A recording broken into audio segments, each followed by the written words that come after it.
with Supervisors Jensen and Vol excused. And we'll call the meeting of the Human Resources, Finance, and Property Committee to order. We have a quorum.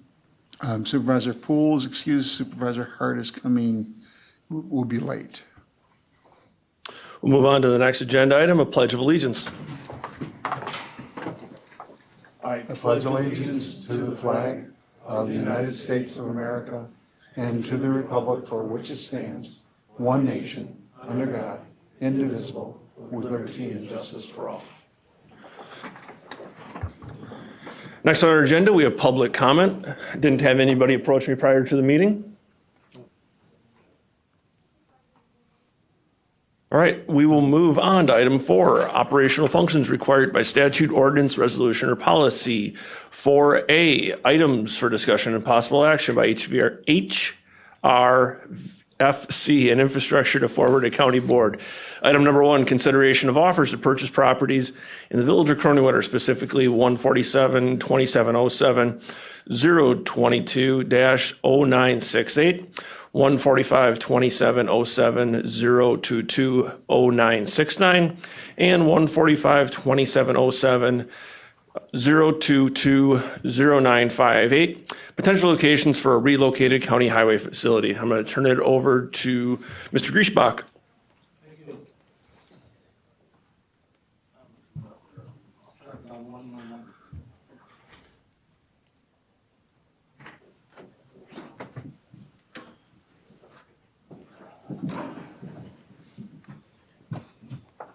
Just want to go through the slides there.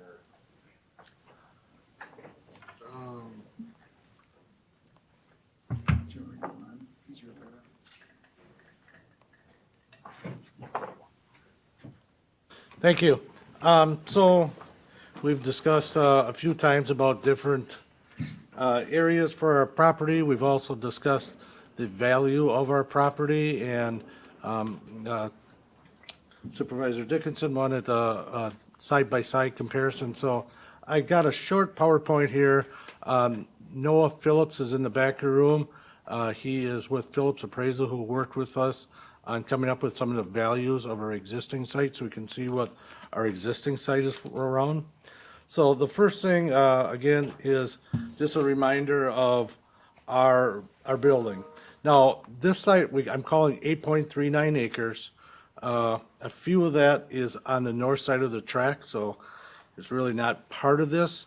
And then there's also a parcel to the east of this that we tore down, a cold storage, that we do have some area for parking. There's no buildings on that, so you'll see a couple different numbers. We'll go up to that other 8 parcel is 4 acres. About half of that, or 2 acres, is reserved for green space. So we do have 12.39 acres, but again, right now we have our buildings on the 8.39 acres at the corner of 17th and West. Just for this exercise alone, we talked about a clean site, which I'll refer to as A3 on this slide. And site B1 is our existing site. Now, these are some numbers put together by a local contractor for just a comparison of what it would cost if we would relocate on our existing site compared if we would move to a new site. One of the caveats is if we would move to the new proposed site, the Mosinee shop that we have in the Central Wisconsin Airport that we know we have to move at some time, we don't have a date on it, we could combine those facilities and close down that one facility, so we wouldn't have to build another site. If we stay at our existing location, we're going to need to rebuild that, so that's part of the cost of B1. So it's kind of hard to read, but the existing site, if we would stay where we are, according to this contractor, again, there's no concrete numbers until we draft plans, do final plans, and go out for bid. So these are just projected prices. Would be about the $42,682,036 for a building without having to relocate Mosinee, so we can move down to a different site. We're looking at $40,900,571. The biggest costs again are the demolition at our existing site and not having to build the Mosinee facility. So those are some of the major factors in the difference there. Again, our site, this is what this is a rough estimated sketch would look like for a building. We have some issues with this here. I'm sure we'd have to redo the layout because right now, if you notice along 17th, he's got a couple driveways getting kind of close to the railroad tracks to get into the building. So, but this is a potential site development plan, which would include the whole 12.85 acres. We'd have to work with the city of Wausau because on this particular drawing, how they have it, I don't believe we have enough green space to meet the requirements required by Wausau. So this is the part I really want to touch on in the first session is the 12.39 acres. Again, we worked with Noah Phillips, and if anybody has questions, and I might ask Noah just to come up here and give a couple minute remark on his thoughts on site redevelopment. But we have three different slides in here. The first one would be if we would just demo everything on our site and just went and sold the 12.39 acres off with no buildings on it. You're looking at a valuation of $1,240,000 for that. Again, that would be tearing down all the buildings and just selling it as is. There are two buildings on this site that have some value to it. They're in pretty good shape. They're the green buildings on this one. We just called one the warehouse. It's a cold storage building. And the other one's going to be coming available as soon as the new medical examiner's office is done. That's where medical examiner says. So if we would just sell those areas just in that red box with those two buildings, Noah put a value on that of $1,380,000 just for those two sites. If we would just sell off those buildings right there. And then the other one was the rest of the buildings, not including those two I just mentioned. But if we would sell all the buildings as is, so it's buildings 1 through 9 on the bottom left, we have them all listed. We could sell that for estimated value of $2,285,000. So you have a couple different options, but if Noah could come up, if no objections to the board, to just kind of talk about a little bit of how we potentially think the best development of that land would look to get the most return on that money, possibly by, maybe keeping those two buildings there for 1.3, see if you could sell them. Maybe take off the rest of them and start selling smaller lots along 17th with some higher retail value. I just looked there today on 17th Street, just up the road from us. There's O'Reilly's Auto Parts there. Just for a number, O'Reilly Auto Parts pays $28,000 property tax for that 0.9 acres. Just to the south of us, Prevail Bank has 1.25 acres, and they're paying about $61,000 a year in property tax. So potential redevelopment of this site with, a combination of maybe some commercial and residential might be the way to go. But no, if you want to just give a 2-minute synopsis, you need to come up to the mic though.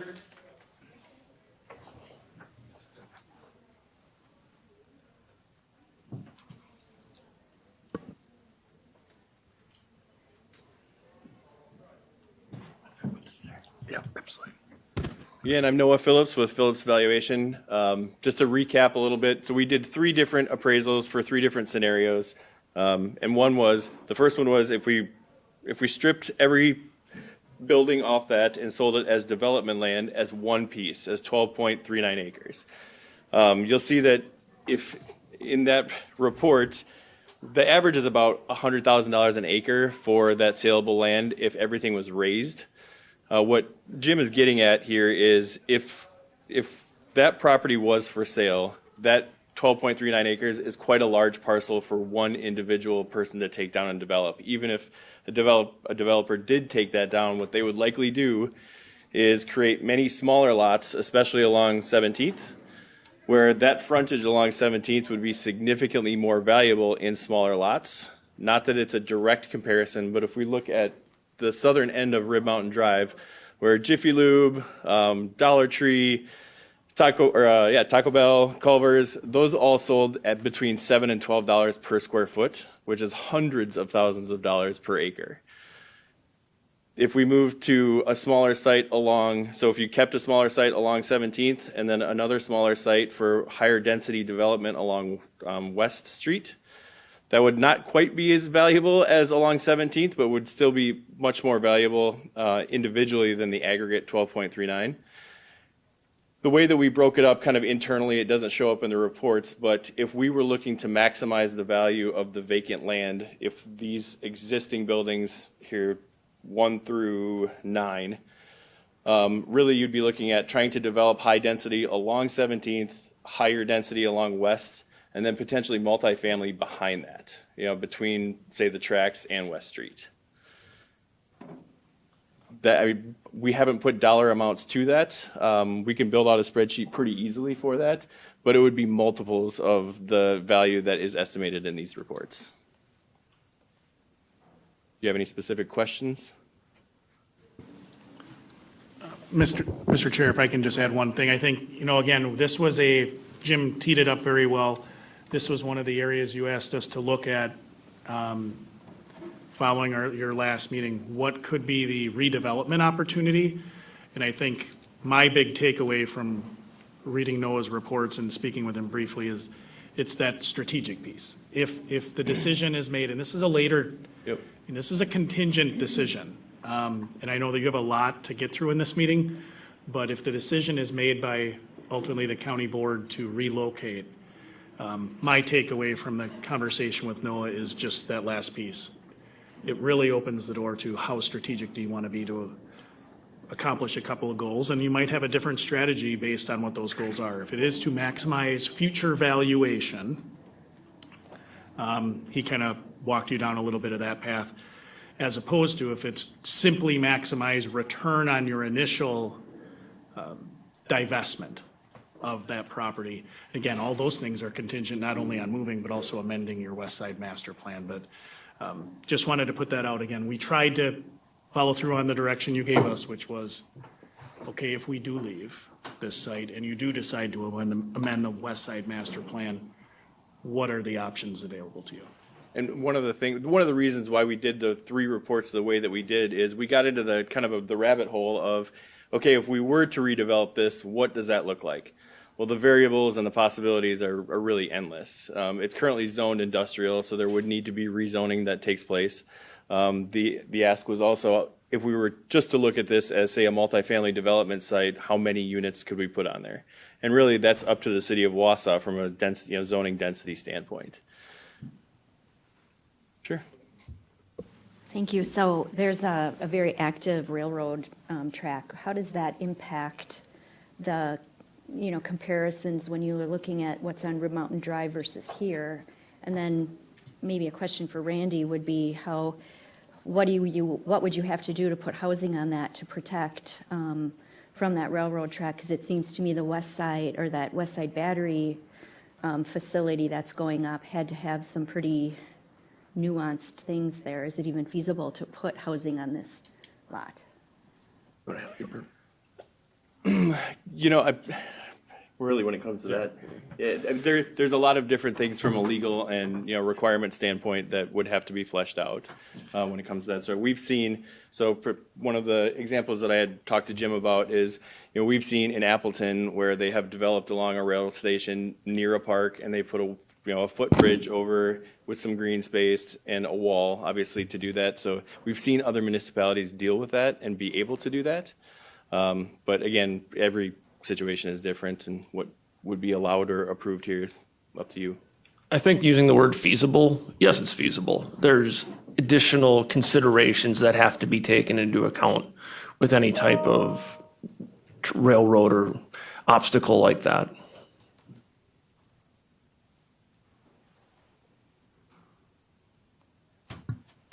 Does anybody else have any other questions for Noah?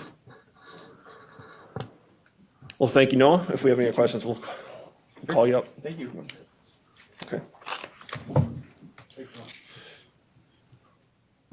So I guess I'll tee up the next part if I may, Mr. Chair. Absolutely. So as I alluded to, you kind of have a number of things. It's agendized in a way for you to have as much conversation as you want relative to the open session. We have 3 parcel pins that are listed.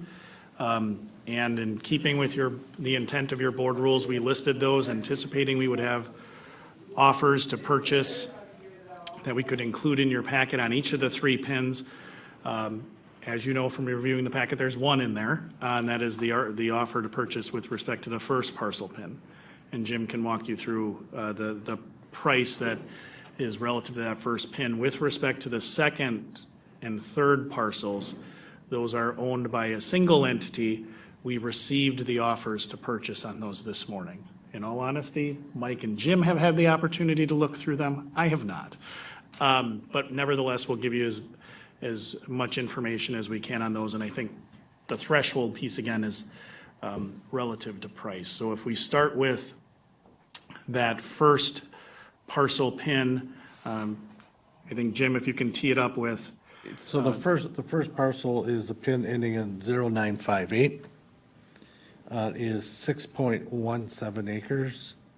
And we do have an offer to purchase, which I don't have the closing date, but it's before your next meeting. It's an early May closing date on it. We do have a signed purchase to offer from the seller for $205,000 for that parcel.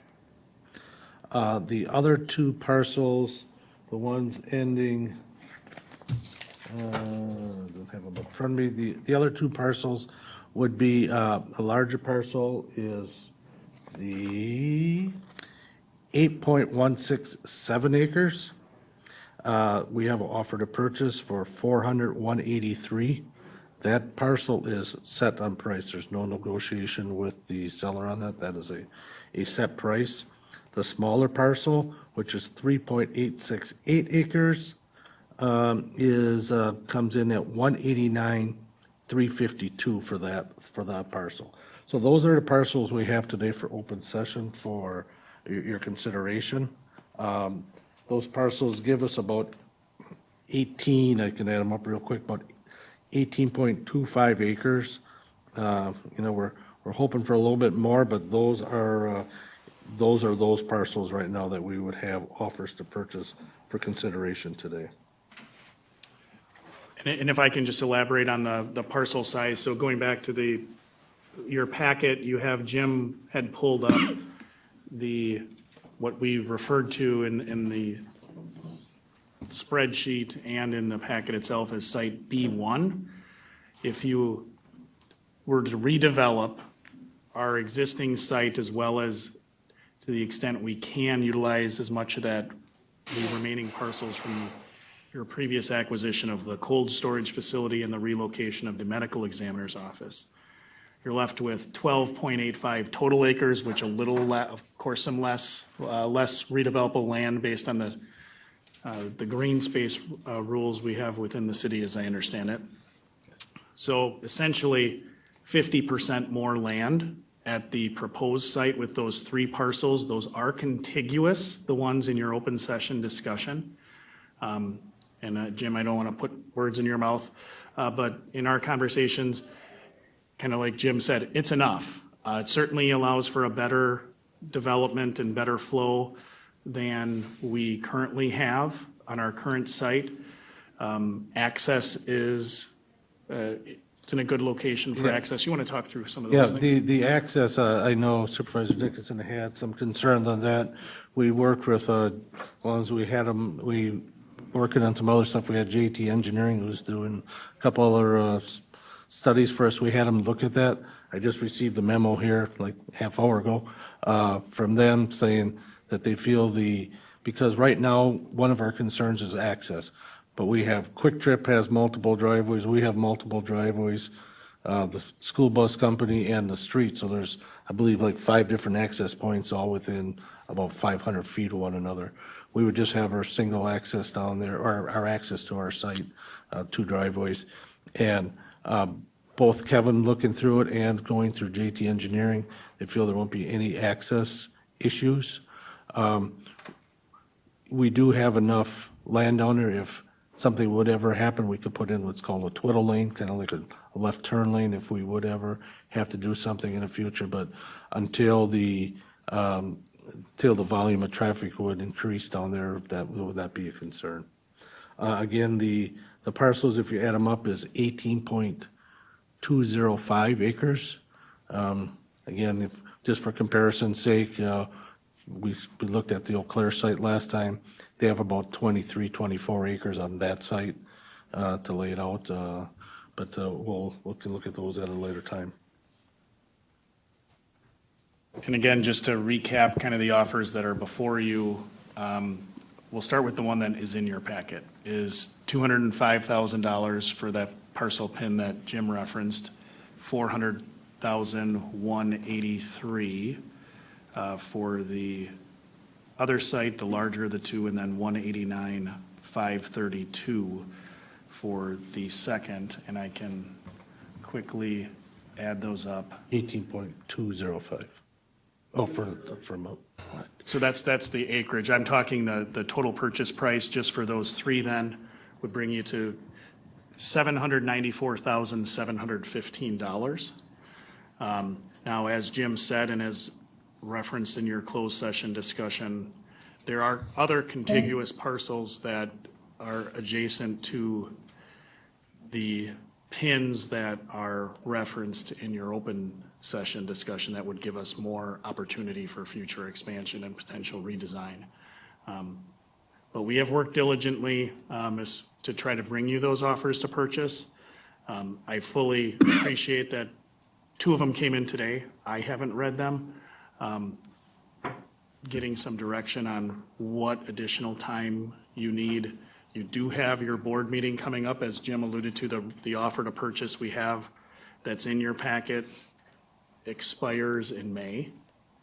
We can work through all those logistics. I want to be very clear, staff are here to assist and provide as much time as we can. I will review the offers to purchase on the other two parcels, but I do want to give Jim and Mike the opportunity. They've had at least a limited opportunity to review those. Jim gave you the purchase price and the acreage size, but I don't know, Mike and Jim, if you guys want to talk through some of the other features of the offer to purchase. I will say in my quick review, I don't think there's anything that is significantly or fundamentally adverse to what we want to do on that site or is a significant hurdle moving forward. It's just somewhat different than what the offer to purchase terms were on the one that's in your packet.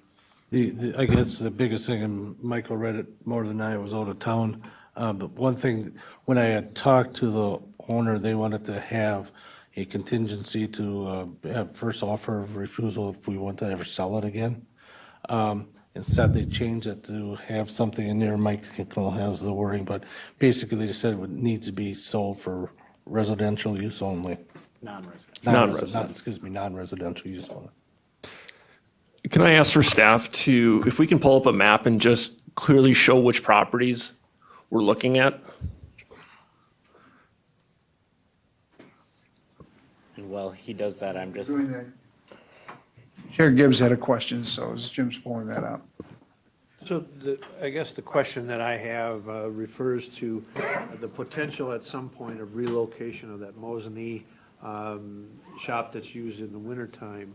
And the one proposal that, or potential rough estimate, if you will, of redeveloping the current site, would that be putting that, because they've got a cost of estimate of 5 million on that relocation, is that relocating it onto the current highway shop site, or is that a total different site than that 5 million is? I'm sorry, Kraus. Okay, so the question relates to the relocation of the Mosinee shop that we have on a cost estimate on site B1 at a total of $42,682,000, of which 5 million of that is the relocation of the Mosinee shop. So the question becomes, are we relocating the Mosney shop onto the current highway shop No. footprint, or is that a total different? If we would, it'd be a total different site, because if we stay at our existing site, Marathon County's just too big to get, we can't get good service on that southern end of the county. So we'd have to find another site down in the southern Mosinee area to maintain that southern part of the county. So it'd be a completely different site.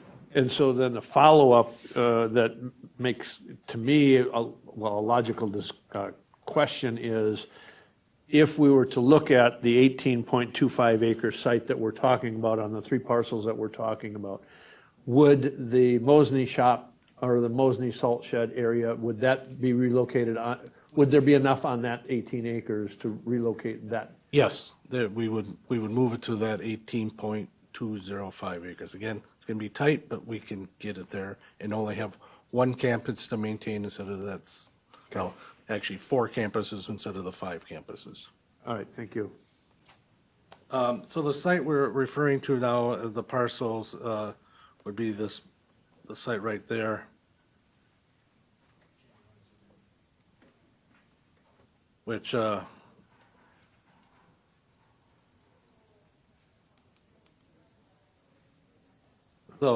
Wausau Homes is this top parcel up here, where I'm kind of circling around.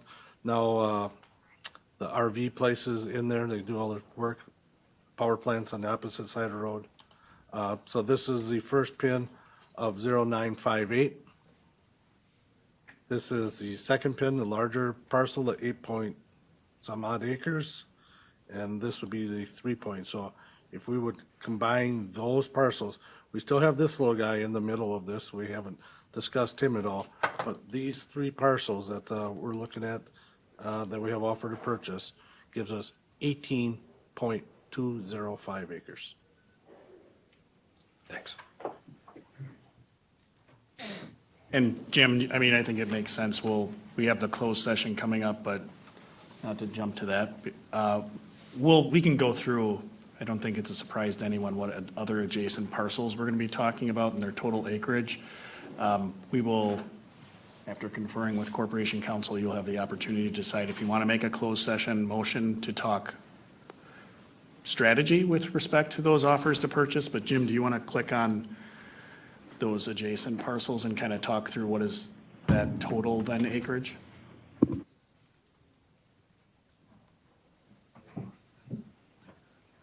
So right now, this is another pin that is 1.59 acres. This one is 1.34 acres. This one is 1.35 acres. Each one of these sites do have residential homes on right now.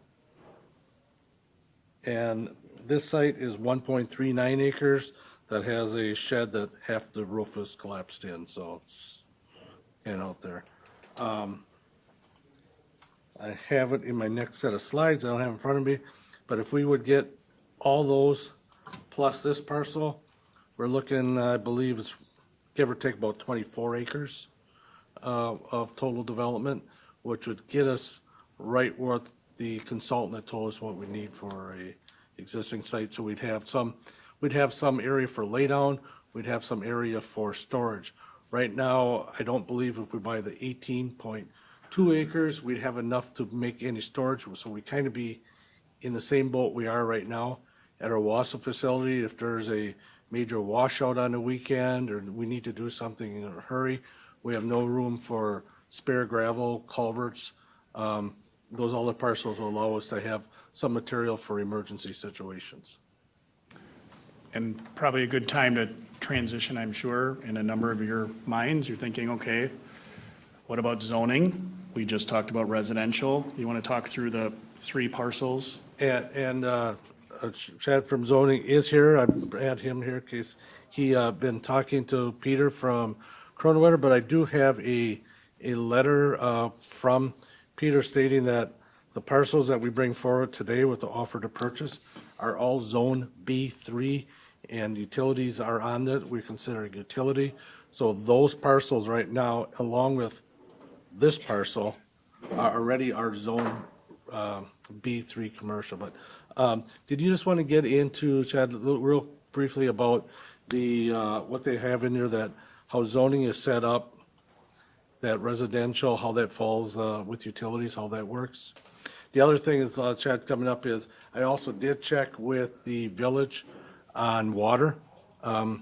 Last year, we used about 780,000 gallons of water.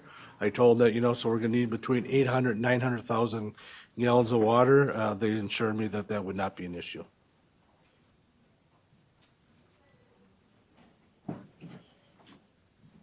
All right, so I'm just going to point it out on the map here right now. Just give you right now what the existing zoning is. This parcel here is single family. That's the zoning district. This is a dual family or two family, and then this is also single family. And then this one up here is single family as well. So essentially what that means, actually in Cronin-Wetter's zoning code, the highway department would fall under public service. And a public service use is permitted in all zoning districts. With that being said, it is complicated sometimes when you have multiple zoning districts for one type of project. So ideally, it would be getting those properties rezoned all into the same district, all on the same parcel. But if that's not the pathway that was taken, it is a permitted use in their zoning code to have a municipal building or facility on those sites. One thing that you run into with having those types of different zoning districts per the site is they have different size requirements for accessory structure buildings. The residential buildings tend to be smaller than something that you'd find on a commercial building. So you have different regulations that you need to follow. And as well as sometimes when you have those different parcels right there, having the site flow properly because you're not able to have the same standards that apply to both areas, it can be difficult to develop the site accordingly. And since this is Cronin-Wetter's zoning code, they would be the ones responsible for interpreting, if something was planned to be put on those residential properties, could it cross the property line or whatnot? That's kind of their determination as far as zoning goes, even if Marathon County were to purchase those. So ultimately, grand scheme of things, the easiest option would be if all those were zoned in the same district and they were all the same. We could make it all one parcel. It would make it flow a lot better. In the current future land use map in the comprehensive plan for Cronin-Wetter, it does show all of this area to be commercial properties, which their B3 district does fall into that category. So if you're looking at the future land use plan of Cronin-Wetter, it does show all of these residential properties in the future as commercial properties. How are the neighbors zoned? The neighbors to that property, how are they zoned? The neighbors surrounding, like these over here? Right, and then to the right. The neighbors to the east is a cemetery. Can they both? They're great neighbors. And then to the north and to the east is Wisconsin Public Service and Wausau Homes. Okay. Not many complaints. So from a land use perspective as well, I mean, having going and seeing if that's an option. I mean, having residential next to a highway department can cause land use conflicts. So transitioning those sites into a highway department from a land use perspective, I think I personally think would be smart, just because you're not neighbors with a residential next to a highway department. And with that area slated as commercial in their future comprehensive plan land use map, it seems like the direction Cronin-Wetter seen themselves when they developed that map as well. So, If I could add one thing, I know we just got those offers to purchase today, but that is consistent with what Shad just said, the desire to have adjacent uses consistent with Wisconsin Public Service. There's a reason they bought that property and don't want residential there, is because there are issues with respect to their operations that can be problematic or raise concern of residential for residential users. We don't have those same concerns. I think I would characterize our meetings, and they've been a while ago with Wisconsin Public Service, but I think, as Shad alluded to, we'd be good neighbors. They would prefer us to be there as we plow snow and allow their staff in and out. And at the same time, from an operational perspective for them with their fly ash and other kind of lighting and other things that might cause issues for residential users, we really don't have those concerns. Yeah, I would add that for a number of years, WPS in this area, all surrounding this plant, has been looking and purchasing up properties that are next to them that may not be good neighbors, trying to mitigate their effect on that area, which in this case, their property is tax exempt, which also is beneficial in that we're not jumping in and taking a large property tax contributor off of the books. So I think that's an advantage of the site as well. Just add on to that real quick, Supervisor Seibert asked this question at one of the meetings. If we'd buy all these, what does it take off of the tax base? The total amount of tax that all the sites paid last year was $13,172. So again, if the board would decide to redevelop our existing location and move down there, we would make up for that with a very small parcel. Supervisor Marshall. The total amount of acres between all the parcels is 24.455. Thank you, Mr. Chair. I had a question on the interchange. That Cedar Creek interchange, if you're going from this location and heading north, has a very short runway. In fact, several cars have a problem getting up to the 70 miles per hour by the time they merge. I can't imagine that trucks are going to have an easy time doing that. I'd like you to comment on that. What we have for an advantage there is, if you realize that bridge, how wide it is, in case they'd ever push over, we could utilize that outside edge before we could get up to speed. So we'd have all the bridge to get up to speed.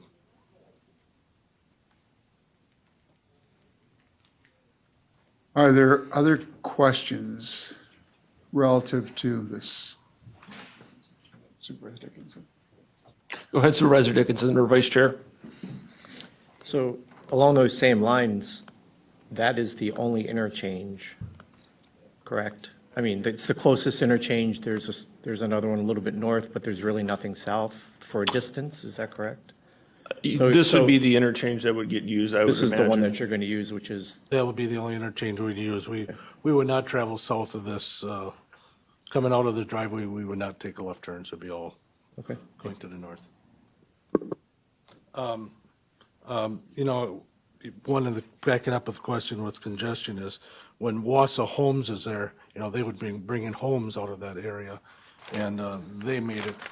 Most of the time when we bring out our big trucks, our plow trucks, our only time we're actually for plowing snow, most of the time those stay in the shop. So, with getting up to speed, the majority of the time our big trucks go out is in a snowstorm. So hopefully people will be watching for them anyhow at that point. Other questions and comments from the committees?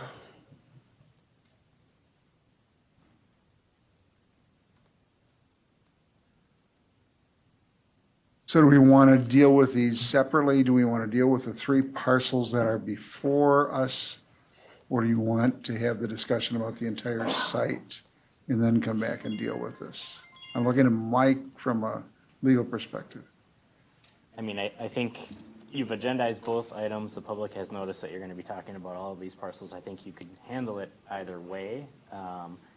Specific to the set of parcels that are agendized for a potential closed session, I would see that closed session being limited to items that we would need to negotiate, price, conditions, but not any other discussion about those parcels. So I think there's a potential to have a lot of discussion about those in open as well, or the entire discussion if you don't feel that our bargaining position would be substantially compromised by having those discussions in open session. So I guess I could see it either way.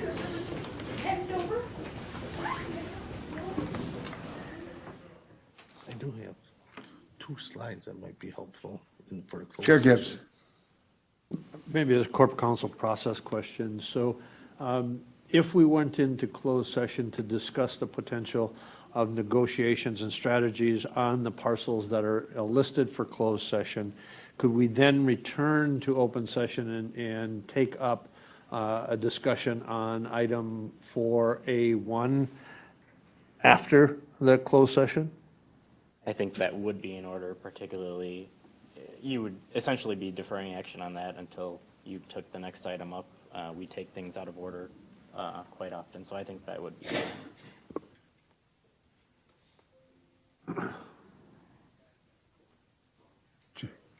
So in that. Supervisor Marshall had her hand up first. Oh, okay. So in that light, could you provide the guidance that we've had a discussion on and as to specifics about going into closed session? Absolutely. So this is a preview for executive committee tomorrow for those of you who are attending, but there was a recent Court of Appeals case here in Wisconsin that addressed open meetings law and particularly closed session requirements. And one of the things that came out of that case was that there needs to be an opportunity before the motion to go into closed session to have a discussion about the reasons for going into closed session so that committee members really can have a discussion and ascertain for themselves whether the nature of the business to be considered qualifies under the statutory exemptions that allow closed session. So my advice, and I'm going to send out a memo to all of our chairs and vice chairs, is before we take a vote on going into closed session, we need to make sure that the appropriate grounds are on the record. That's why we read the motion with all the statutory language, and that everyone who's participating has a general overview of the substance of what would be discussed in closed session, not so much that we reveal and ruin our reason for going into closed session, but enough so we can make a decision on whether to go in or not. So in this case, there are five parcels listed, and the reason for going into closed session would be to have a discussion of negotiating strategy, which could include discussing purchase price, and of course, when you have that discussion in open session, potentially you compromise your bargaining position with the potential seller. So that's really the advice, is to have that opportunity for a discussion before you make the motion to go into closed session. So what are your wishes? No, go ahead. Chris? Go. So in that then, could I be asking the question, have there been offers to purchase and the discussion is wrapped around going back and forth? Can I ask that question in relation to what you just said? Is that fair? I think so. Okay, so has that happened? Or are we discussing an initial offer to purchase in the closed session? Or counter offers? Yeah. What are we just, if that makes sense, right? Right. With respect to, please correct me if I'm wrong, Jim, I should click on the buttons there.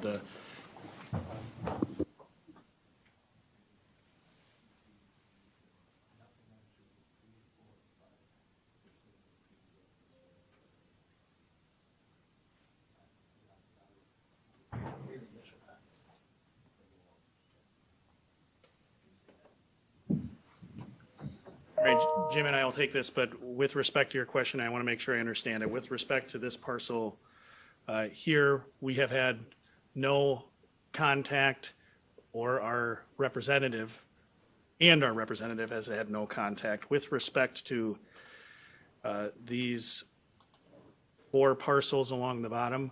Our representative has had contact, but no offer has been conveyed, no formal offer. Jim, you want to take that? We, right now, we were working with an attorney for the legal documents and keep her name off of them.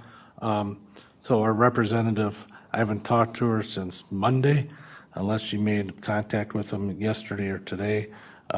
We, like Lance had mentioned, we have contacted them. They expressed interest in selling. I'm not 100% sure that the offer to purchase has not reached their hands yet.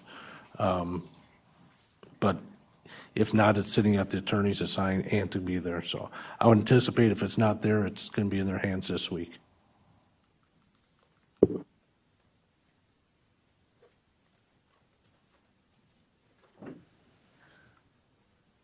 Chair Gibbs?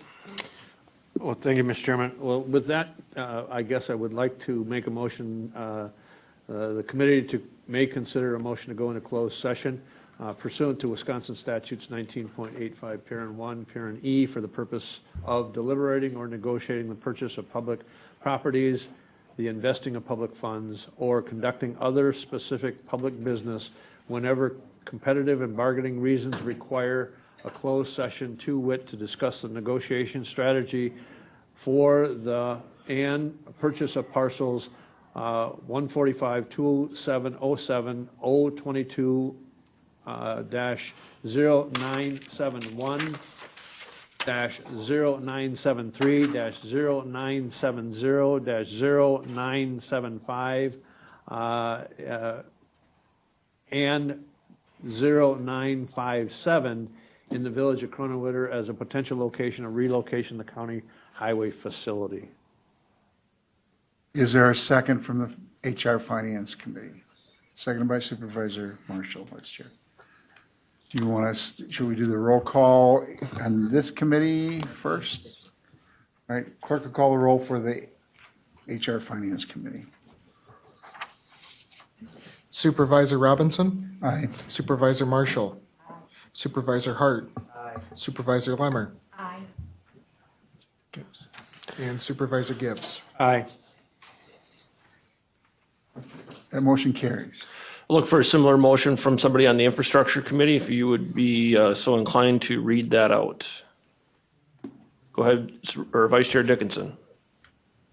I think the motion is on the record, so if you don't want to read it again, I don't think you're legally required to do so. If you want to, feel free. I was prepared to speed read, but I won't do that. So I would just make a similar motion.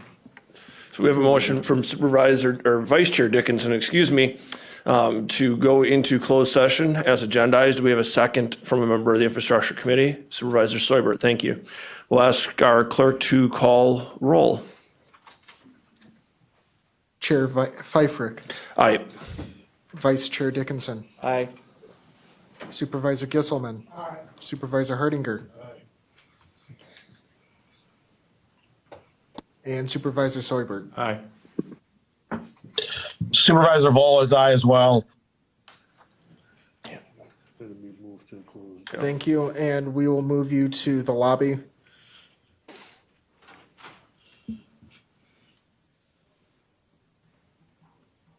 We have a motion has been approved, excuse me. From Finance was. So we will ask the folks that are not included in the closed session to exit the room. Anybody virtually will be put in the waiting room, and we will reconvene after closed session.